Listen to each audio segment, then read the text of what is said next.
Yeah, I do. You're watching Public Affairs. Berkowitz is my name and politics is our game, and we will be doing politics and lots of public policy this evening because we have as our guest State Representative Julie Hamos, who does both. She does public policy, she does politics, just like another person we know from Illinois, that formerly little-known state senator, then U.S. senator, now presidential candidate in the Democratic Party, Barack Obama. Julie Hamos is somebody who knows Barack Obama quite well, right? Quite well. I was one of the first people to endorse him for U.S. Senate, and when he was a state senator, he and I did a lot of work together. Because he's a policy guy. You're a policy guy. Yes, and we had a lot in common. I just say policy woman. I didn't mean to say policy guy. Well, that's okay. But we had a lot in common, and we worked on a lot of the issues. We worked on issues together, and of course, I respected very much the role he played as a senator. He was very skillful, got some things done. It was great. So will Barack Obama be the Democratic nominee for president of the United States? I am here to predict that not only will he be the nominee, but he will be the next president of the United States. It's really exciting. And if he's facing John McCain, who is likely to be the Republican nominee, just give us a margin of the popular vote. What do you predict? Obama over McCain, you said, but by what margin? I mean, ballpark. it looks like it would be close. 52-48? It was something like that, yeah. That's what I would say, early 50s. How many electoral votes does he win? Oh, I don't know. 282, I don't something know. like that? I don't know. 400, a blowout? Oh, those electoral votes, that's all a big mystery at this point anyway. We have to first deal with the delegates at the National Convention. All right, but look, you said you worked with Obama. You came in 98, he came in 96, so Right. you overlapped 6 of his 8 years. You were in the House, of course, he was in the Senate. But, Steve Rauschenberger was sitting in his chair just a week ago, and he was saying, here's one thing he said. He said Barack Obama was Emil Jones' show pony. He said, Emil just gave him legislation that was out there for the pickings, and Barack took it because, he's a good-looking, attractive, well-spoken guy, but he didn't really do the work. That was what Rauschenberger said about Barack Obama. Did he?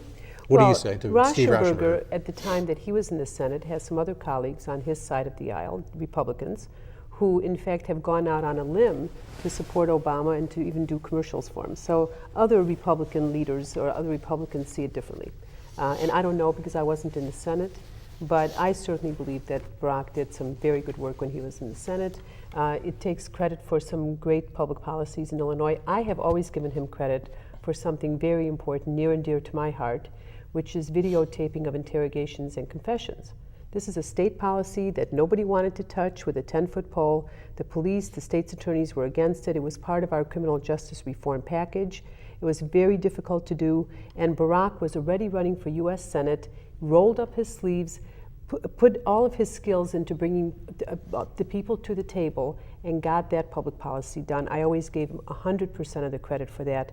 And like I said, it was a tough thing to do because there was opposition, there was pushback, he didn't have to do it. And that's where I really saw that combining his skills with political courage can really make a difference, and that's what I think the next president needs, skills plus courage. It's political skills plus courage plus knowledge, substantive knowledge of policy skills, negotiating skills, policy skills, the ability to work with different people around the table, and then having the political courage to try. And that's what I value, and I think that's what most of us should be looking for.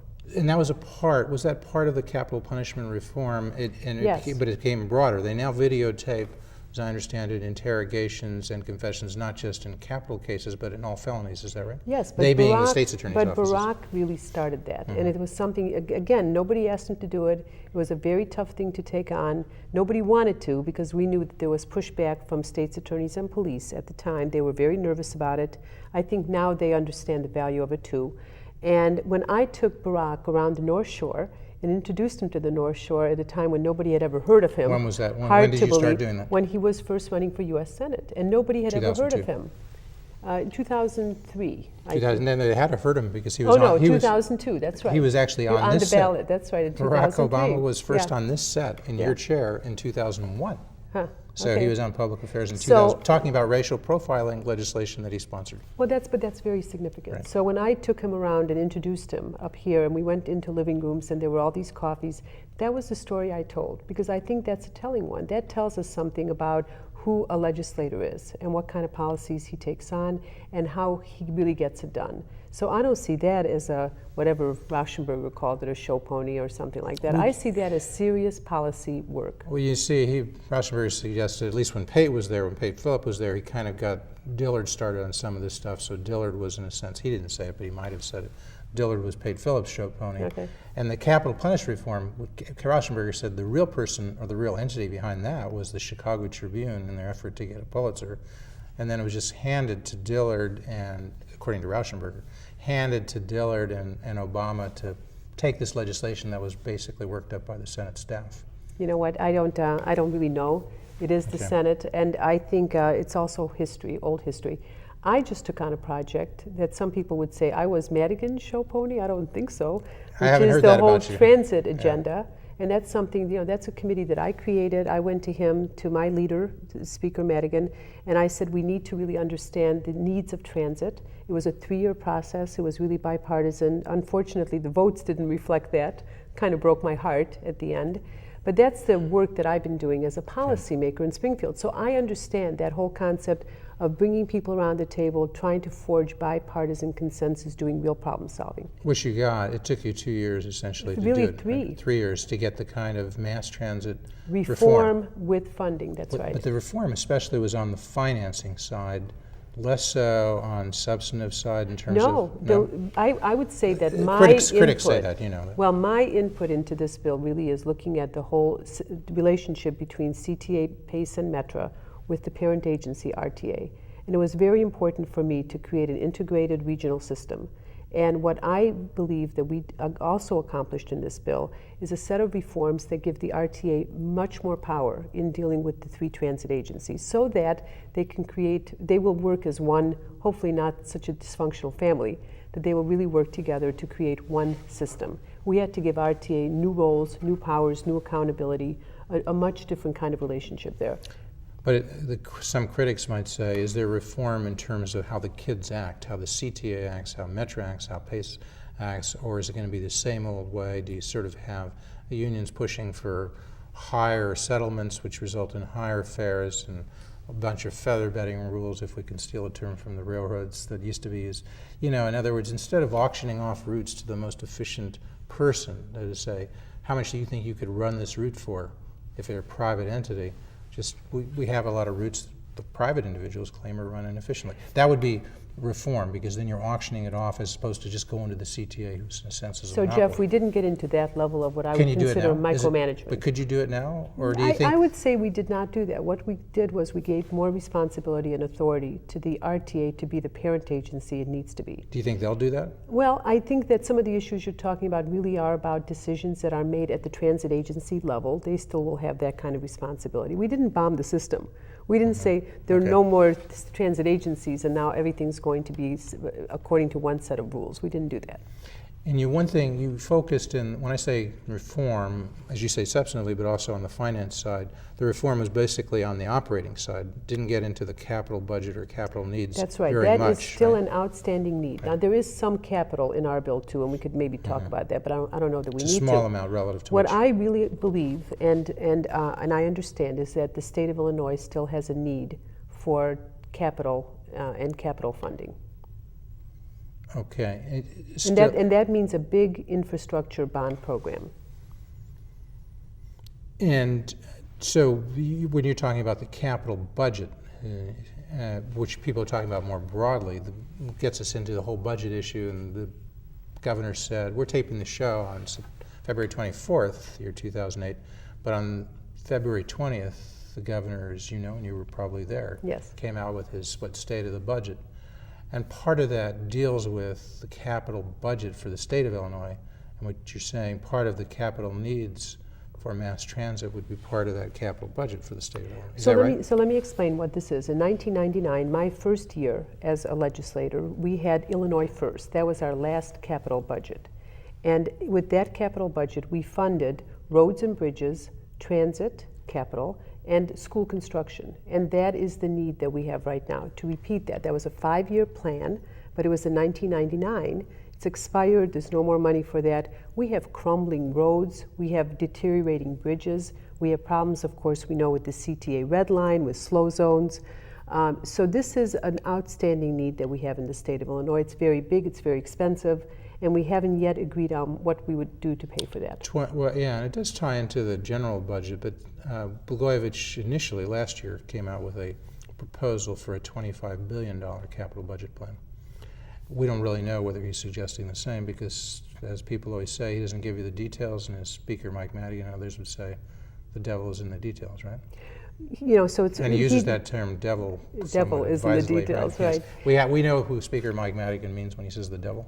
I think we do. That would be Yeah. Governor Rod Blagojevich. They're not very friendly with each other. All right, but so, okay, there's that $25 billion plan or something, and the mass transit needs have been estimated for the RTA of what, and their kids of about $2 billion a year for the next 5 years? Yes, but you know, these are just big You settle for numbers. less. These are big numbers Okay. being thrown around at this point. The real issue is if we're going to have a major statewide infrastructure program, how do we pay for those bonds?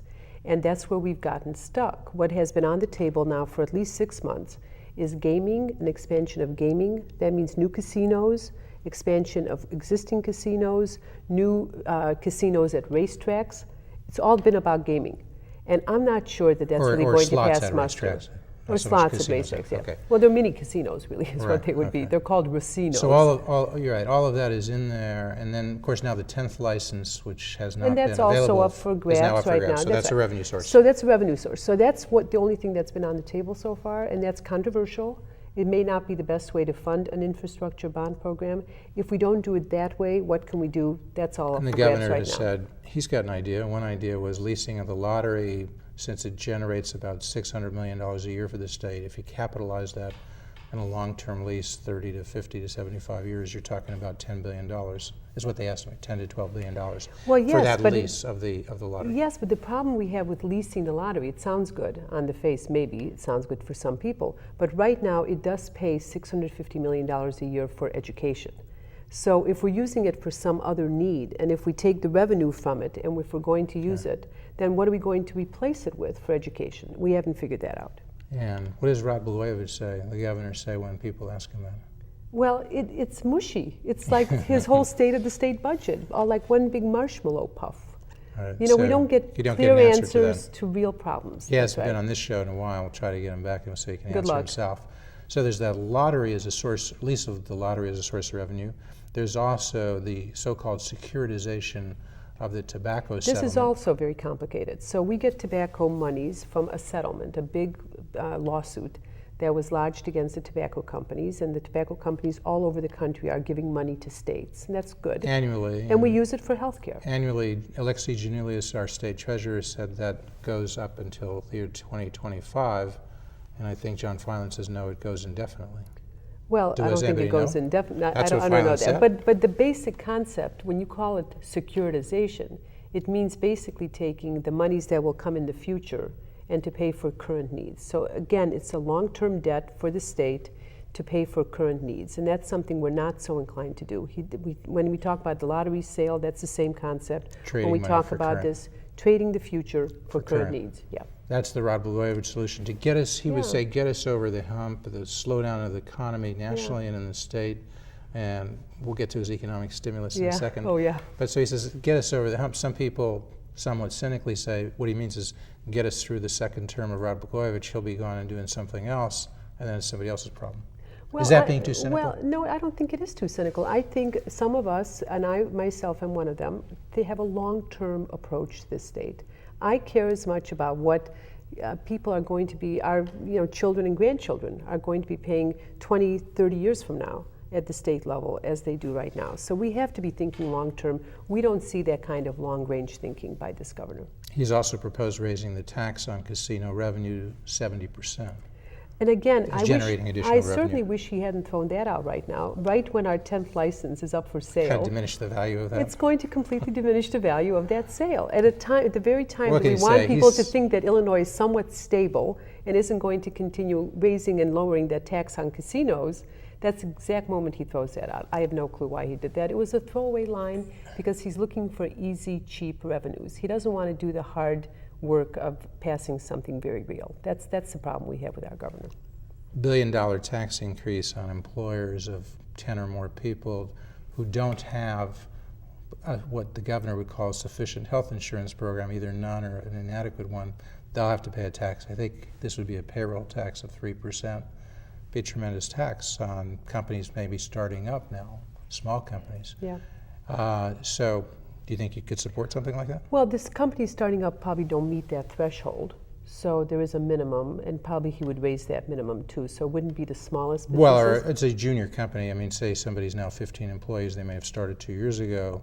They may look at this and say, maybe I should be located in another state. Or I should stay small. Or go in another state or something, It's a disincentive right, for to grow. growing. Right. So I think the problem here is that our tax system is our health insurance system is very unfair. Because some companies voluntarily do decide to offer health insurance, they pay for it. They pay through that with that kind of payroll tax right now, or at least it becomes part of their business expense to buy health insurance for their employees. Other companies don't. I think what the governor says with this one is he'd like to level that playing field somewhat. The companies that offer health insurance to their employees, they're well above that 3%. So some of them are paying 8%, 9%, 10% of their revenues to support health insurance. So it's not exactly fair the way we do health insurance right now. This would at least level the playing field somewhat and provide health care for employees who don't currently have it. Certain sectors may be competing different nationally than others, and so a business may decide what's best, not just for it as an employer, but also for its employees, because ultimately the employees pay for this. If you get a health care plan, you're going to get a lower salary. You could have less of a health care plan and a higher salary. It doesn't come from nowhere, right? So the point is, maybe we should have that kind of flexibility. I mean, talking more broadly on the national level, there are people like John McCain suggesting, you have tax credits. Rudy Giuliani said a tax deduction.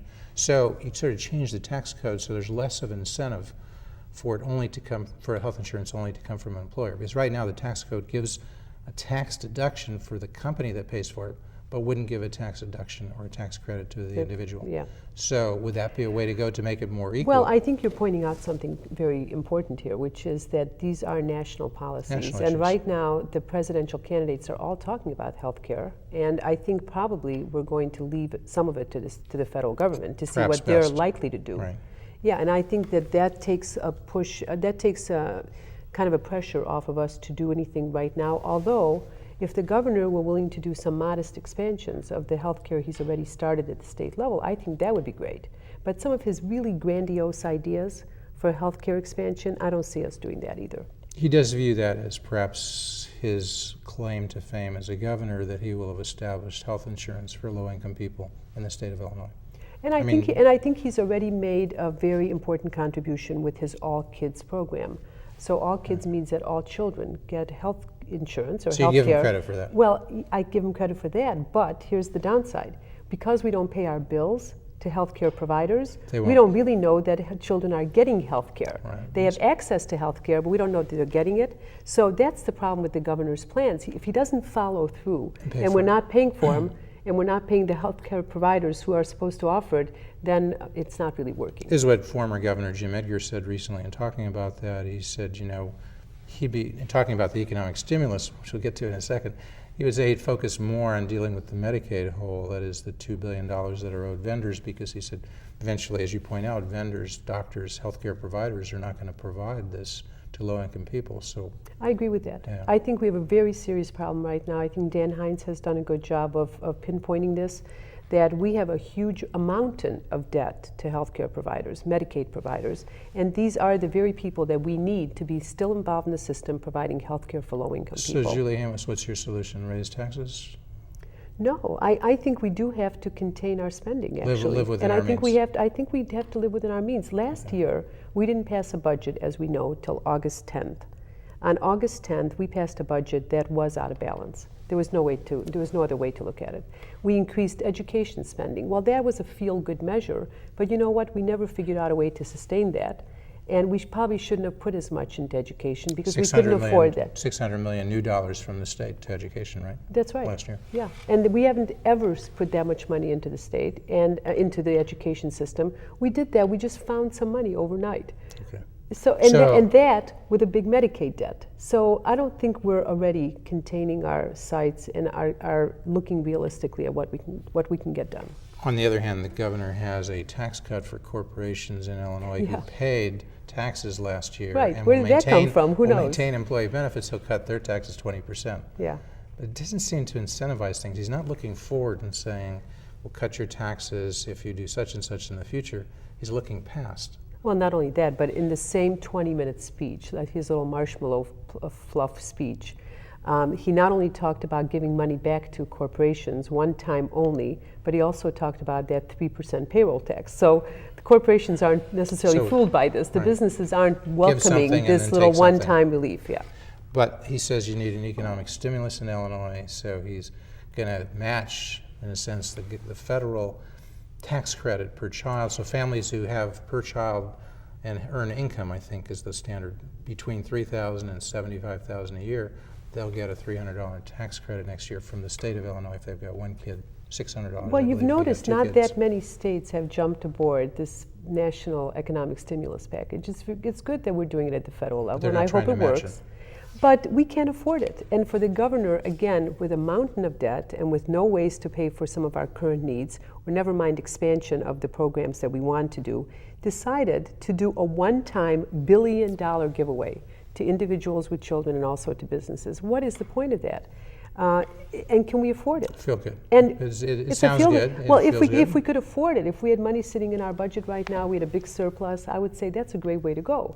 But at a time when he wants to borrow from the future to pay for current needs to get that done, this doesn't seem like good economic policy. Plus, it doesn't give an incentive to people to work, save, and invest. It gives them incentive perhaps to go out and have more kids if you bet you'll get another tax credit next year. Well, I don't know about that. It's a one-time only. They would have to have the kids in place right now. It's not really a supply-side notion in terms of looking at I don't think anybody's that fooled by it either.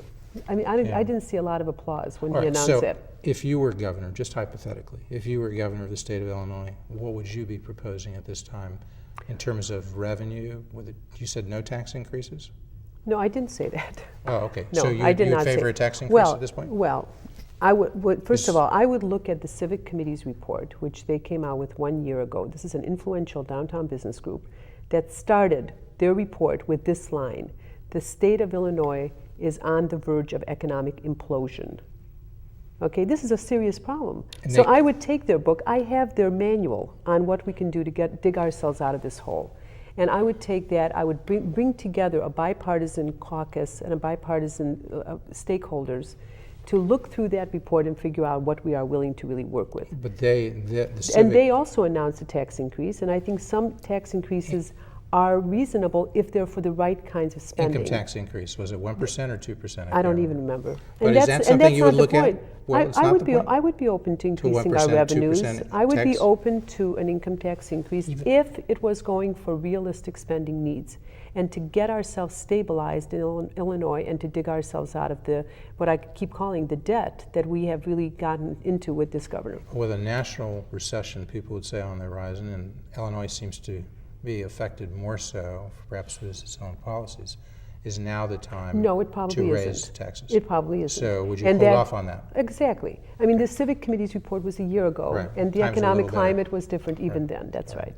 But long run, you would look at a tax increase and increasing income tax. Well, and again, I took a courageous position by proposing two kinds of taxes to really take care of our transit needs, our long-term regional transit needs. And the Illinois General Assembly was willing to buy into that. All the editorial board writers accepted that. The public accepted that because it was a modest increase for a very specific purpose around a very important regional agenda. And ultimately, Rod Berkowitz signed on to that, even though he said he wouldn't initially because... He says he didn't sign it because he mandatorily vetoed it, but...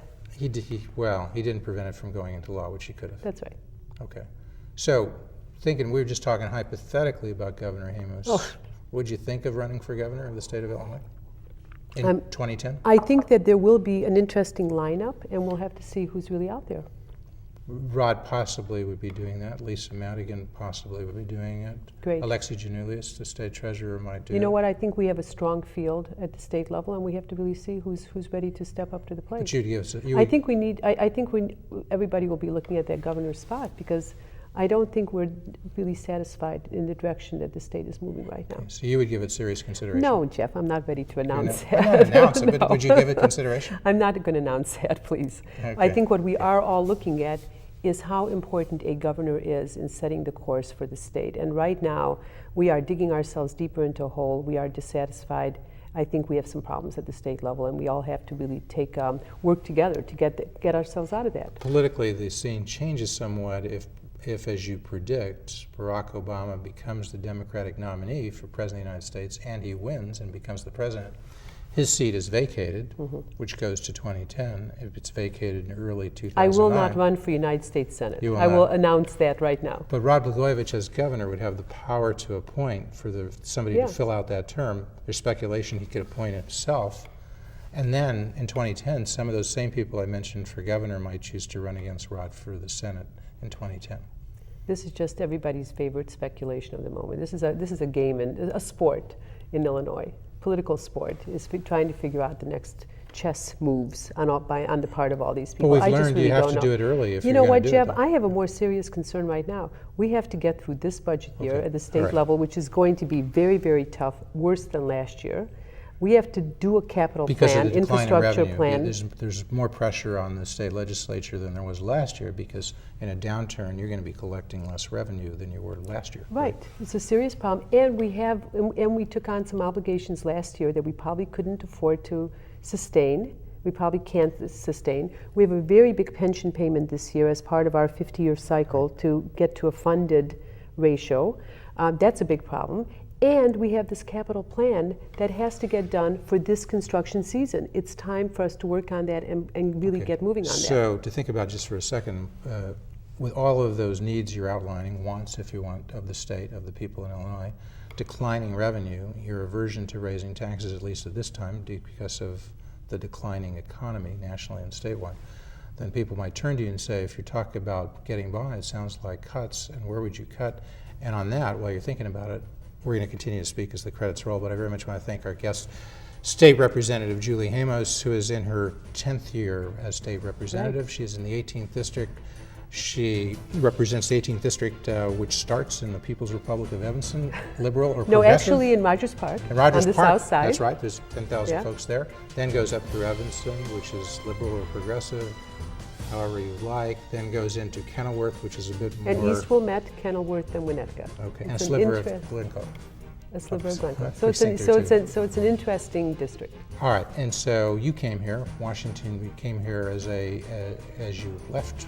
Your parents were Holocaust survivors. You ran from Hungary. You left when you were 7 years old with little to your name. Went to Cleveland, then Washington University, St. Louis, then GW, George Washington University Law School. then AFSCME, and then working on the Hill, and now here. So I have worked on public policy So you know all my that. life. So what should they do, in Yeah. a nutshell, in a sentence or two, Yeah. what should the state of Illinois do now to deal with their issues of revenue? If they're going to cut, where do you cut? Well, I don't really know that.